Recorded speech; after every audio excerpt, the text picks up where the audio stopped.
Asian countries में, खासकर India में, वेडिंग या शादी विवाह एक ग्रैंड इवेंट्स होता है। वो शादी चाहे आपकी हो, आपके किथ एंड किन की हो, आपके बच्चे की हो, आपके फ्रेंड सर्किल में हो, किसी की शादी हो, एक बड़ा इवेंट्स माना जाता है। और चूंकि ये बड़ा इवेंट्स है तो निश्चित रूप से इसमें गेस्ट के लिस्ट भी काफ़ी लंबी चौड़ी होती है। और जैसा कि मैंने बताया कि इंडियन सब कॉन्टिनेंट में वेडिंग में जो गेस्ट आते हैं वो द टोकन ऑफ लव या अफेक्शन कुछ न कुछ गिफ्ट वो देते हैं।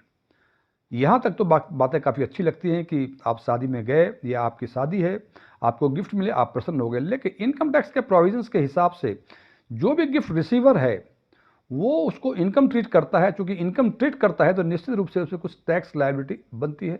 और ये इनकम जो ट्रीट होता है, ये इनकम फ्रॉम अदर सोर्स, जो 5 सोर्स हैं इनकम के, 5वां सोर्स जो है इनकम फ्रॉम अदर सोर्स, उस हेड में इसकी कैलकुलेशन या गणना होती है। आज हम चर्चा करेंगे इसी बात पे कि क्या शादी में गिफ्ट लेना इतना खतरनाक है, क्योंकि जब गिफ्ट लेंगे तो निश्चित रूप से हमें टैक्स पे करना पड़ेगा। मैं डीएम झा, आप देख रहे हैं स्टोन टैक्स चैनल। यदि इस वीडियो से आपको कोई नई जानकारी मिले या ये वीडियो आपको अच्छा लगे तो इसको लाइक करें, अपने फ्रेंड्स के साथ शेयर करें, कमेंट बॉक्स में जाके यस लिखें। और यदि आपको लगे कि इसमें ऐसी कोई नई बात नहीं है जो आपको पहले से नहीं पता थी, या ये वीडियो ही आपको पसंद ना आया हो, तो कमेंट बॉक्स में जाके नो लिखें। और यदि आपकी रुचि बैंकिंग, इन्वेस्टमेंट, खासकर म्यूचुअल फंड इन्वेस्टमेंट और डायरेक्ट टैक्सेशन में है और अभी तक आपने मेरे चैनल को सब्सक्राइब नहीं किया है, तो मेरे चैनल को सब्सक्राइब करें और ऑल बटन पर क्लिक करें ताकि हमारे सभी नए वीडियो की नोटिफिकेशन लगातार मिलती रहे। जैसा कि मैंने चर्चा की कि जो भी गिफ्ट रिसीवर है वो उसके लिए इनकम फ्रॉम अदर सोर्स के हेड में इनकम ऐसा ट्रीट होता है। चूंकि इनकम ऐसा ट्रीट होगा तो इनकम टैक्स के प्रोविजन के हिसाब से निश्चित रूप से टैक्स लायबिलिटी बनती है। लेकिन इस टैक्स लायबिलिटी बनने में कुछ एक्सेप्शंस हैं। एक्सेप्शन हैं मतलब कुछ ऐसे गिफ्ट्स होते हैं जिसमें आपको टैक्स नहीं देना पड़ता है, वो एग्जेम्प्टेड है। वो इनकम टैक्स एक्ट के सेक्शन 56 में मेंशन्ड है।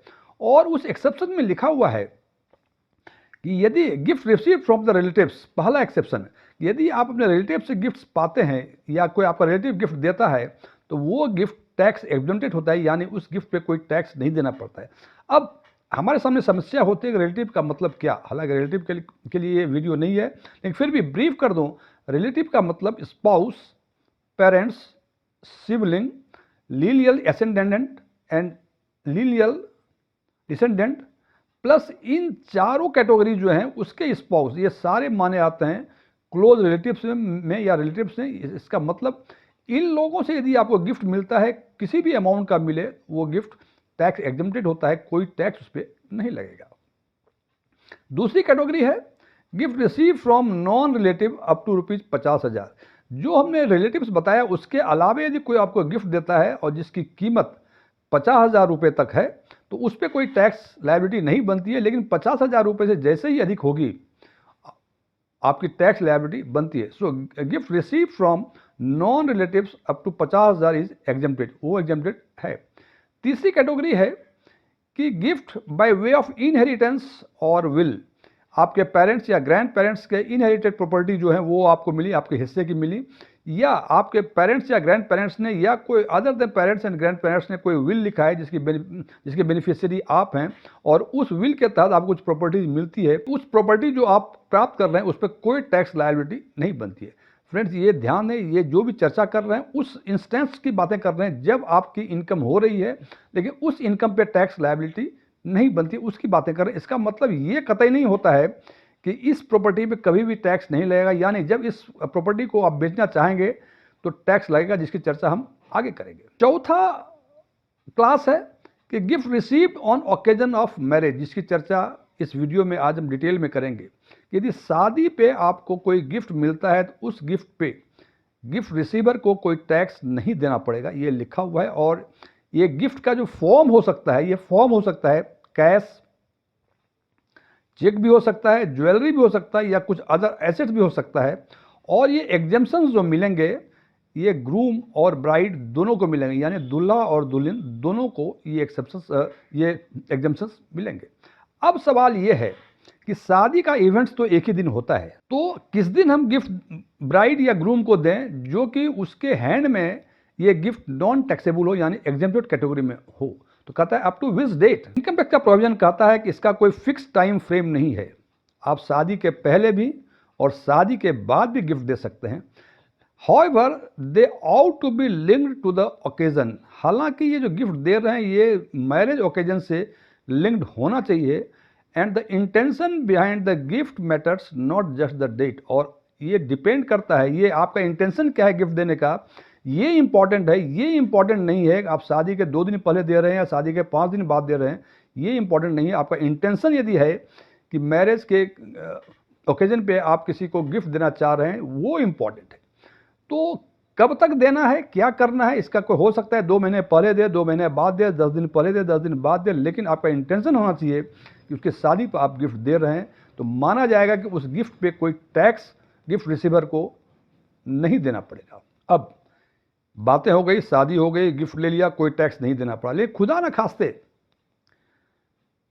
यदि कल इनकम टैक्स वाला आपसे कोई पूछता है कि आपके पास ये 50 लाख की प्रॉपर्टी कहाँ से आई, कैसे आई, आप यदि कहेंगे कि गिफ्ट की शादी में गिफ्ट मिला है, तो इनकम टैक्स का असेसिंग ऑफिसर ऐसे इस बात को नहीं मानेगा। तो निश्चित रूप से जब आपको गिफ्ट मिलता है मैरिज पे, तो इसका कोई प्रॉपर डॉक्यूमेंटेशन भी होना चाहिए। और डॉक्यूमेंटेशन के हिसाब से कहते हैं कि आपको वेडिंग सेरेमनी का इन्विटेशन कार्ड या सॉफ्ट कॉपी जो भी अवेलेबल है उसको आपको रिटेन करना चाहिए, प्रिजर्व करना चाहिए।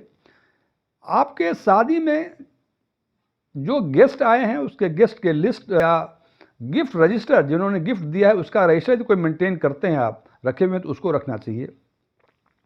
शादी का फोटोग्राफ या वीडियोस भी एक इंपॉर्टेंट डॉक्यूमेंट है, ये प्रूफ करने के लिए कि आपकी शादी में ये गिफ्ट मिला है।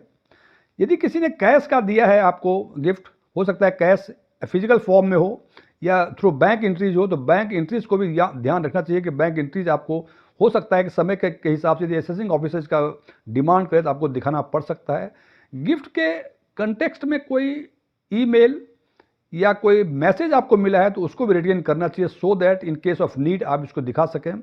और यदि आपकी गिफ्ट की वैल्यू 1 करोड़ से अधिक है तो इनकम टैक्स भरते समय शेड्यूल AL यानी एसेट लायबिलिटी में इसको दिखाना जरूरी है। हमने देख लिया कि कौन कौन से गिफ्ट एग्जेम्प्टेड हैं, किस समय तक गिफ्ट देंगे मैरिज के ओकेजन में, तो ये गिफ्ट माना जाएगा, एग्जेम्प्टेड गिफ्ट माना जाएगा। और इसके लिए डॉक्यूमेंटेशन क्या हमको करने हो, क्या मेंटेन करने पड़ेंगे, ये होगा। अब सवाल ये है कि खुदा न खास्ते आपको आपके शादी के 10, 15, 20 साल के बाद कुछ ऐसी नौबत आ गई कि जो गिफ्ट दिया था उन्होंने उसको बेचने की नौबत आ गई, तो जो मूवेबल या इमूवेबल प्रॉपर्टी है वो कैपिटल एसेट है।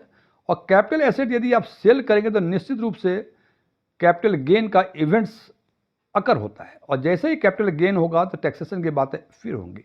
अब सवाल ये है कि कैपिटल गेन की बातें जब होंगी तो अब कॉस्ट ऑफ इक्विशन भी आपको बताना पड़ेगा, बिकॉज बिना कॉस्ट ऑफ इक्विशन के आप कैपिटल गेन बता नहीं सकते हैं कितना कैपिटल गेन हुआ। इसके लिए 2 चीज़ें जरूरी हैं। पहला कि जो भी गिफ्ट है उसका यदि संभव हो तो इनवॉइस को आप रिटेन करें, और यदि कुछ अधिक वैल्यूएबल आइटम्स हैं तो उसको जो अप्रूव्ड वैल्यूअर है उससे वैल्यूएशन आपको कराना पड़ेगा, और उसके बाद जो कॉस्ट ऑफ एक्विजिशन वो डिक्लेयर करेगा और जो कॉस्ट ऑफ सेल है, दोनों का डिफरेंस जो होगा आपको वो कैपिटल गेन होगा। और इनकम टैक्स के प्रोविजन के हिसाब से आपको टैक्स देना पड़ेगा। सो यदि आपको गिफ्ट मिलता है मैरिज में, तो जिस समय आपको गिफ्ट मिलता है at the time of receiving the gift कोई टैक्स इवेंट्स नहीं होता है, लेकिन जब उसको सेल करते हैं तो आपको कैपिटल गेन टैक्स देना पड़ेगा। तो इस चर्चा से आप ये कंक्लूड कर सकते हैं कि शादी में गिफ्ट लेना खतरनाक तब होगा जब आप प्रॉपर डॉक्यूमेंटेशन नहीं करेंगे। यदि प्रॉपर डॉक्यूमेंटेशन आप यदि करते हैं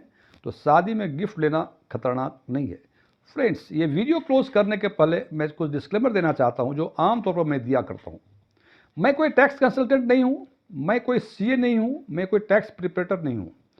ओपन डोमेन में जो भी इंफॉर्मेशन अवेलेबल है उसके बेसिस पे मैं आम लोगों के लिए आम वीडियो बनाया करता हूं। ये मेरे विचार थे, मेरे विचारों से सहमत होना कोई जरूरी नहीं है। यदि आप मेरे विचारों से सहमत हैं तो कमेंट्स बॉक्स में जाके एग्रीड लिखें, और यदि मेरे विचारों से सहमत नहीं हैं तो कमेंट बॉक्स में जाके नॉट एग्रीड लिखें, और नॉट एग्रीड लिखने के बाद कारण बताएं कि किस कारण से आप हमारे विचार से सहमत नहीं हैं। Thank you.